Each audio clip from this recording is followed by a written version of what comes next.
Alright, you want the not a scratch medal in Ace Combat 7 where you take no damage for the entire campaign? Well, no problem, I got you. If you do take damage, you simply just reload checkpoint and then continue as normal. At the end, you should get an end screen saying you took 0 damage at the end, and if not, just restart the level, but don't progress to the next level. Now I'm going to show you more or less some jets you can use for this medal. If you bought the DLC crap, not the Top Gun one, but the other one, this is the ideal plane you should be using because you can shoot 12 missiles at 12 different targets. But if you don't have it, well, then I guess I still got you covered. For long range air-to-air stuff like bombers and crap, you're gonna want to use the MiG-31. And this is also for the bunker buster mission since it goes super fast. And you basically, with this SP weapon, you basically turn the plane into a sniper. And obviously we want the parts to make it go fast, but we also want to upgrade the SP weapon. That way the sniper attack crap from the LAAM missiles work very well. However, if you're playing the base game with no DLC and you're trying to do bunker buster, switch the SP upgrades out for something for your regular missiles because you won't be able to use SP weapons on that level. For most of the air to ground missions, like what's it called? The mission where you're in the desert, I forget what it's called. Long Day, I think that's what it's called. And then the pipeline destruction, you're gonna want to use the F-15E Strike Eagle, and you're gonna want this weapon. So basically you're gonna fly very high up, and this will cover a lot of ground and it'll take out a lot of enemies with just one shot, and you get 2 of them at a time before you have to reload. And these are the parts to make this thing a good bomber like plane. Obviously we want additional bombs and we want a big blast radius, but we also want to be able to defend ourselves with missiles. So that's gonna be your go-to for air to ground missions. For the fleet destruction mission, I strongly recommend the Raphael and the SP weapon you want to use, and this also goes for the S ranking and Ace difficulty, the land attack cruise missile. This thing is the strongest missile in the game, and you can target both ships and ground targets. And if you use this on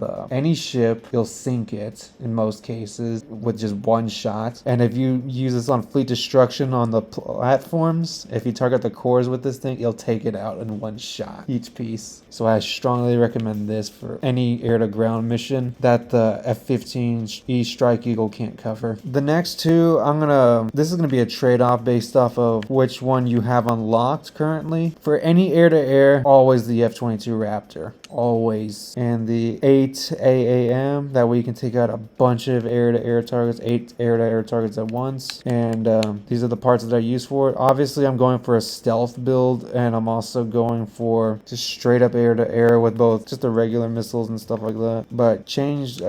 Actually, I messed up there. You gotta change that out for something for your SP weapon. We'll deal with that later. And then you're gonna want to get the, what's it called? If you have the money, and this is assuming that you did the base game, I'm talking in-game money, you're gonna want this plane for your air-to-air. And you have the choice of you either want to use that, which I don't recommend because railguns are harder to aim. Do the 4 air-to-air missiles. Make sure your weapon parts have something to do with both your regular missiles and your SP weapons. And that's pretty much the builds that you're gonna need to beat the entire game with 0 damage, and these builds will probably also help you get the S ranking on Ace as well.